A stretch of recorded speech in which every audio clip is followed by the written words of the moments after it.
पूरे देश में मनाया जा रहा है रंगों का त्योहार होली। राष्ट्रपति से लेकर प्रधानमंत्री ने दी होली की हार्दिक शुभकामनाएं।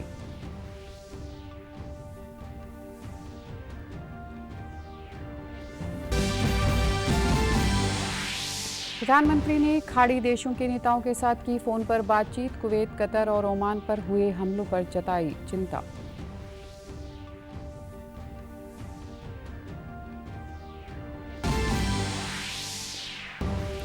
और 5 मार्च को चंडीगढ़ में होने जा रही है पंजाब मंत्रिमंडल की अहम बैठक। लिए जा सकते हैं कई अहम फैसले।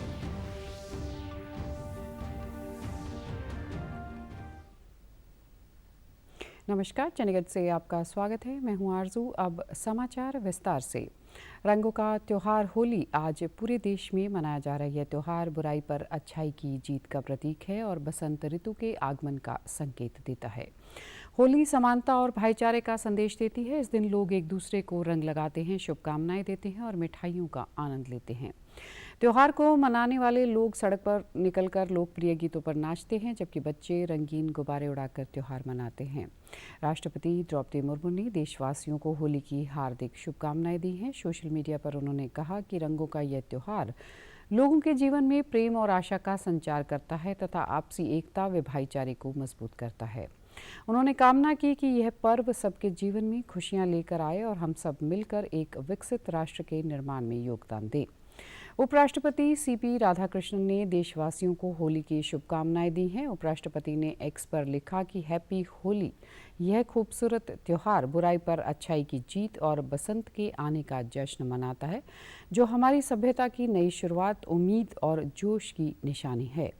प्रधानमंत्री नरेंद्र मोदी ने भी होली पर देशवासियों को शुभकामनाएं दी हैं। उन्होंने कहा कि रंग और उमंग से भरा यह त्योहार सबके लिए खुशियों की बहार लेकर आए। हर किसी के जीवन में सुख, समृद्धि और सफलता के रंगों की बौछार हो। हरियाणा के राज्यपाल प्रोफेसर असीम कुमार घोष ने होली के मौके पर हार्दिक बधाई और शुभकामनाएं दी हैं। वहीं पंजाब के राज्यपाल एवं केंद्र शासित प्रदेश चंडीगढ़ के प्रशासक गुलाब चंद कटारिया ने भी होली की पंजाब और चंडीगढ़ के लोगों को हार्दिक बधाई और शुभकामनाएं दी हैं। राज्यपाल ने अपने संदेश में लोगों से होली के इस त्योहार को सौहार्द, सद्भावना और भाईचारे की सच्ची भावना के साथ मनाने की अपील की। हरियाणा के मुख्यमंत्री नायब सिंह सैनी ने भी होली पर शुभकामनाएं दी और कहा कि यह उत्सव प्रेम, भाईचारे और एकता का प्रतीक है, जो हमें सद्भाव के साथ आगे बढ़ने की प्रेरणा देता है। उधर पंजाब के मुख्यमंत्री भगवंत मान ने भी होली पर शुभकामनाएं दी और कहा कि भगवान से प्रार्थना है कि वे सभी के जीवन में खुशियों के रंग लेकर आएं। प्रधानमंत्री नरेंद्र मोदी ने खाड़ी देशों के नेताओं से बातचीत की। उन्होंने कुवैत के शहजादे शेख सबाह अल खालिद अल हमद अल मुबारक अल सबाह से टेलीफोन पर बात की। प्रधानमंत्री ने इस दौरान कुवैत की संप्रभुता और क्षेत्रीय अखंडता के उल्लंघन की निंदा की। उन्होंने कहा कि भारत इस कठिन समय में कुवैत के लोगों के साथ है। उन्होंने क्षेत्रीय शांति और स्थिरता की बहाली में संवाद और कूटनीति के महत्व पर भी जोर दिया। प्रधानमंत्री ने सोशल मीडिया पोस्ट में कुवैत में भारतीय समुदाय की सुरक्षा के लिए कुवैत के नेतृत्व के निरंतर समर्थन की प्रशंसा की और कतर के अमीर शेख तमीम बिन हमद अल थानी से बातचीत में कतर के साथ दृढ़ एकजुटता की व्यक्त की। उन्होंने कतर की संप्रभुता और क्षेत्रीय अखंडता के किसी भी उल्लंघन की कड़ी निंदा की। दोनों नेताओं ने संवाद और कूटनीति के माध्यम से क्षेत्र में शांति और स्थिरता की तत्काल आवश्यकता पर जोर दिया।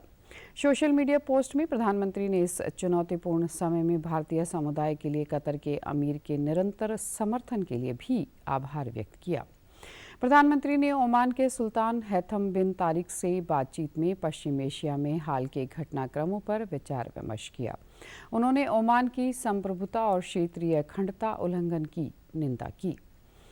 हरियाणा के मुख्यमंत्री नायब सिंह सैनी ने कल सोनीपत के गांव भटगांव से प्रदेश की 602 गौशालाओं के लिए 68 करोड़ 34 लाख रुपए की चारा अनुदान राशि जारी की। इस अवसर पर अपने संबोधन में उन्होंने कहा कि सरकार का लक्ष्य गौशालाओं को आर्थिक रूप से सशक्त बनाकर उन्हें आत्मनिर्भर बनाना है। सरकार गौ रक्षा के लिए प्रतिबद्ध है। गौ सेवा केवल धार्मिक कार्य नहीं, बल्कि सामाजिक समरसता, ग्रामीण अर्थव्यवस्था और पर्यावरण संरक्षण से जुड़ा है। मुख्यमंत्री ने बताया कि सरकार की योजनाओं से राज्य में गौशालाओं की वृद्धि हो रही है और 4 लाख बेसहारा गौवंश को यहां आश्रय मिला है। उन्होंने बताया कि वर्ष 2024-23 तक सभी पंजीकृत गौशालाओं को सौर ऊर्जा आधारित परिसरों में परिवर्तित करने का लक्ष्य रखा गया और गौशालाओं को ई-रिक्शा उपलब्ध करवाने की प्रक्रिया जारी है।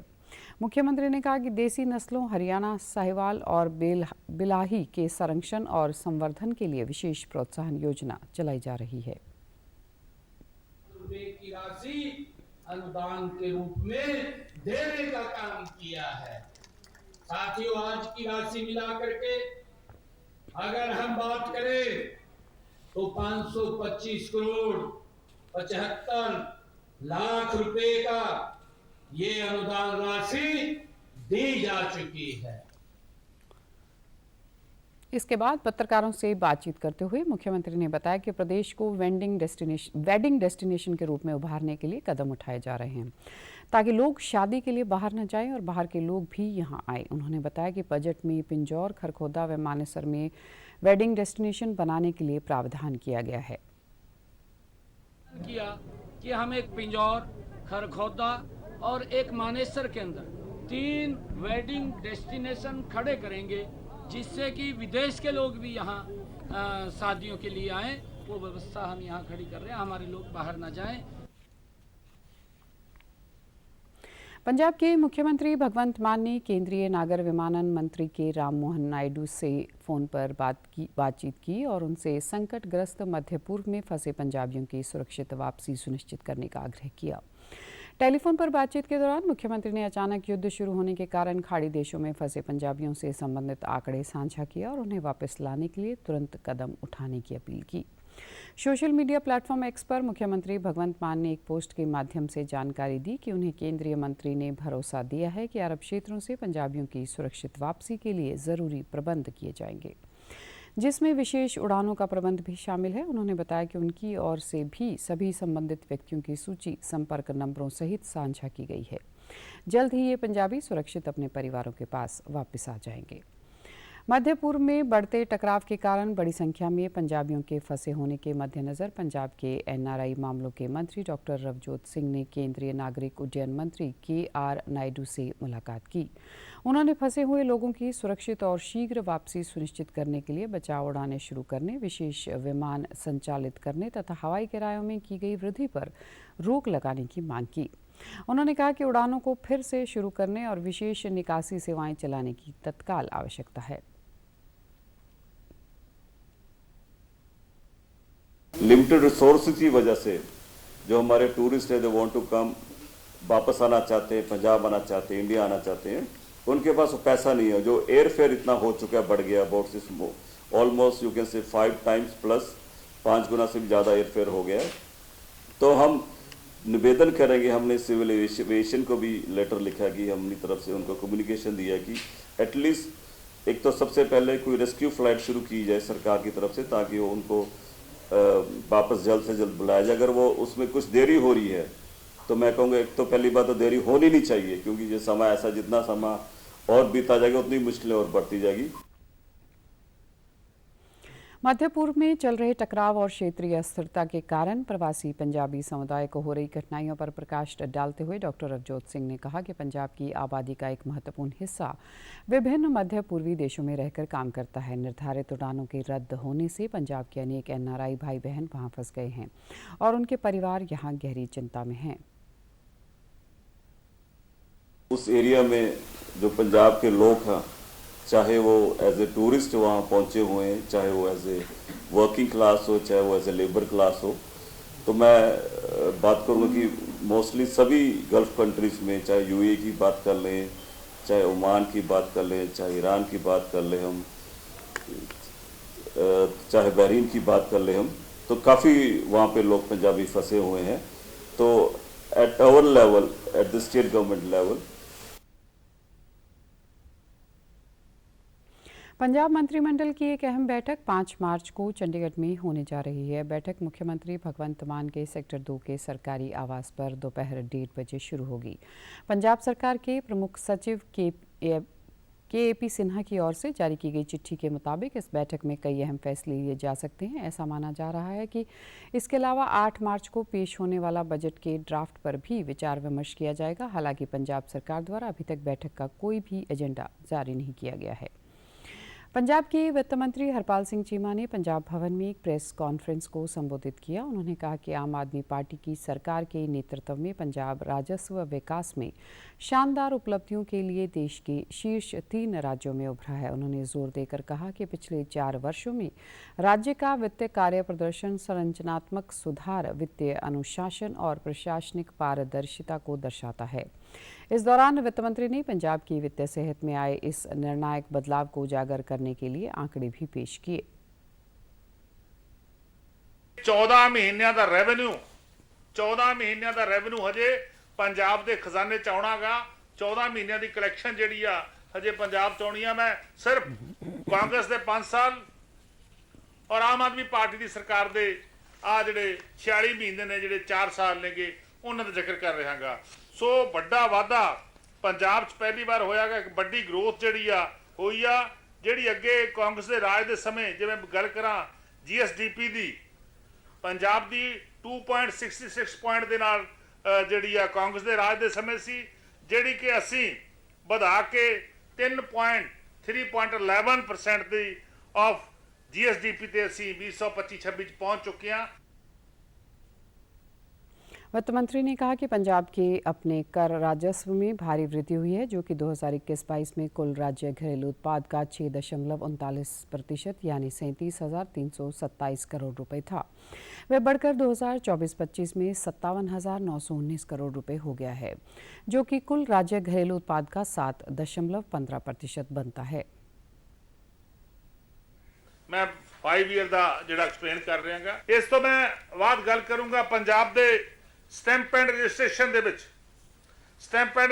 ਦੇ ਵਿੱਚ ਅਕਾਲੀ ਬੀਜੇਪੀ ਦੇ 5 ਸਾਲ ਔਰ ਸਾਡਾ ਰੈਵਨਿਊ ਹੁਣ ਤੱਕ ਦਾ ਆਮ ਆਦਮੀ ਪਾਰਟੀ ਦੀ ਸਰਕਾਰ ਅਪ ਟੂ ਮੈਂ ਜਨਵਰੀ 26 ਦੀ ਗੱਲ ਕਰ ਰਿਹਾ 19,515 ਕਰੋੜ ਰੁਪਏ ਜਿਹੜੇ ਨੇਗੇ ਅੱਜ ਤੱਕ पंजाब दे खजाने च आ चुके नेगे। सो इत्थों पता लगदा कि आम आदमी पार्टी दी सरकार जिहड़ी आ पंजाब दा रेवन्यू हैड आ ओहदे अंदर रेवन्यू कलैक्शन जिहड़ी आ लगातार बढ़ रही आ। जीएसटी प्रणाली के तहत कार्य प्रदर्शन को उजागर करते हुए वित्त मंत्री ने कहा कि जीएसटी प्राप्ति में भी ऐसी ही सफलता दर्ज किए जाने के बारे में जानकारी दी। पंजाब के कैबिनेट मंत्री संजीव अरोड़ा ने पंजाब के हॉस्पिटैलिटी सेक्टर में 2 बड़े व्यवसायिक समूहों द्वारा संयुक्त उद्यम के माध्यम से 460 करोड़ रुपए के बड़े निवेश की घोषणा की है। एक प्रेस कॉन्फ्रेंस में संजीव अरोड़ा ने बताया कि यह निवेश Mahindra holidays and resorts India limited के बैनर तले किया जाएगा, जो कंपनी का पंजाब में पहला निवेश है। उन्होंने जानकारी दी कि इस प्रोजेक्ट में लगभग 700 रोजगार के अवसर पैदा होंगे, जिससे स्थानीय अर्थव्यवस्था को काफ़ी मजबूती मिलेगी। ਇਹਦੇ ਵਿੱਚ ਜਿਹੜੀ ਇੰਪਲੋਇਮੈਂਟ ਹੈ ਤਿੰਨੋਂ ਪ੍ਰੋਜੈਕਟਾਂ 'ਚ ਮਿਲਾ ਕੇ 700 ਇੰਪਲੋਈਜ਼ ਹੋਣਗੇ। ਤੁਹਾਨੂੰ ਪਤਾ ਜਿਹੜੀ ਹਸਪਿਟੈਲਿਟੀ ਇੰਡਸਟਰੀ ਦੇ ਇੰਪਲੋਈਜ਼ ਹੁੰਦੇ ਆ ਇਹ ਹਾਈਲੀ ਪੇਡ ਹੁੰਦੇ ਆ ਤੇ ਇਹ ਬੜਾ ਮਹਿਨਾ ਰੱਖਦੀ ਹੈ ਸਟੇਟ ਲਈ। ਜਿਹੜਾ ਰਿਜ਼ੋਰਟ ਆ ਰਿਹਾ ਇਹ ਵਾਘਾ ਬਾਰਡਰ ਰੋਡ ਤੇ ਖਾਸਾ ਵਿਲੇਜ ਹੈ, ਉੱਥੇ ਆ ਰਿਹਾ। ਕਨਵੈਨਸ਼ਨ ਸੈਂਟਰ ਵੀ ਉੱਥੇ ਹੀ ਹੈ ਨਾਲ ਹੀ। ਤੇ ਜਿਹੜਾ ਹੋਟਲ ਆ ਉਹ ਮੈਂ ਤੁਹਾਨੂੰ ਦੱਸ ਹੀ ਦਿੱਤਾ ਹੈ ਕਿ ਦਰਬਾਰ ਸਾਹਿਬ ਦੇ ਨਾਲ ਆ ਰਿਹਾ।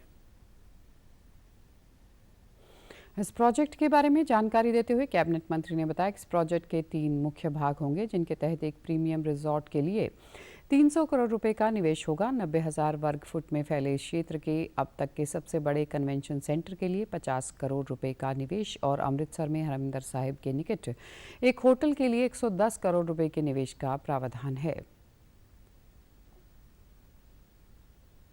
ये 3 चीज़ां बनाने जा रहे हैं। एक तो रिजॉर्ट बना रहे हैं 250 कमरियां का, ਉਹਦੇ ਵਿੱਚ ਇਹ ਇਨਵੈਸਟਮੈਂਟ ਕਰ ਰਹੇ 300 ਕਰੋੜ ਦੀ। ਇੱਕ ਪੰਜਾਬ ਦਾ ਸਭ ਨਾਲੋਂ ਵੱਡਾ ਕਨਵੈਨਸ਼ਨ ਸੈਂਟਰ ਬਣਨ ਜਾ ਰਿਹਾ, ਉਹ ਵੀ ਅੰਮ੍ਰਿਤਸਰ 'ਚ ਹੈ। ਉੱਥੇ 50 ਕਰੋੜ ਰੁਪਇਆ ਇਹ ਲਗਾ ਰਹੇ ਹੈ। 90,000 ਸਕੁਅਰ ਫੀਟ ਦਾ ਇਹ ਕਨਵੈਨਸ਼ਨ ਸੈਂਟਰ ਹੈ ਤੇ ਇੱਕ ਦਰਬਾਰ ਸਾਹਿਬ ਦੇ ਨਾਲ ਇਹ ਇੱਕ ਹੋਟਲ ਬਣਾਉਣ ਜਾ ਰਹੇ ਹੈ 110 ਕਮਰਿਆਂ ਦਾ। ਉਹਦੇ 'ਚ 100 ਕਰੋੜ ਦੀ ਇਨਵੈਸਟਮੈਂਟ ਹੈ। ਟੋਟਲ 460 ਕਰੋੜ ਦੀ ਇਨਵੈਸਟਮੈਂਟ बनती है। उन्होंने बताया कि 90,000 वर्ग फुट का अत्याधुनिक कन्वेंशन सेंटर पंजाब में MICE पर्यटन में महत्वपूर्ण वृद्धि करेगा। पंजाब सरकार द्वारा पूरे राज्य में 14,100 महिला उद्यमियों को महिला दिवस के अवसर पर सम्मानित किया जाएगा। इसके चलते ग्रामीण विकास एवं पंचायत मंत्री तरुणप्रीत सिंह सौंद ने वीडियो कॉन्फ्रेंसिंग के माध्यम से तैयारियों की समीक्षा की। उन्होंने बताया कि इस संबंध में राज्य स्तरीय समारोह 18 मार्च को आयोजित किया जाएगा। इस दौरान पंजाब की चयनित शीर्ष 100 महिला उद्यमियों को 25,000 रुपये का इनाम भी दिया जाएगा। इसके लिए चलाए जा रहे अभियान के तहत अब तक 28,000 से अधिक पंजीकरण प्राप्त हो चुके हैं। कैबिनेट मंत्री ने कहा कि पंजाब राज्य ग्रामीण आजीविका मिशन को व्यापक समर्थन मिल रहा है। उन्होंने अधिकारियों को निर्देश दिए कि कार्यक्रमों की श्रृंखला का व्यापक प्रचार प्रसार किया जाए ताकि अधिकतम भागीदारी सुनिश्चित की जा सके। उन्होंने राज्य की सभी महिला उद्यमियों से अपील की कि वे महिला सशक्तिकरण को समर्पित इस भव्य आयोजन में सक्रिय भागीदारी करें। और आप हमारे समाचारों में आज इतना ही। नमस्कार।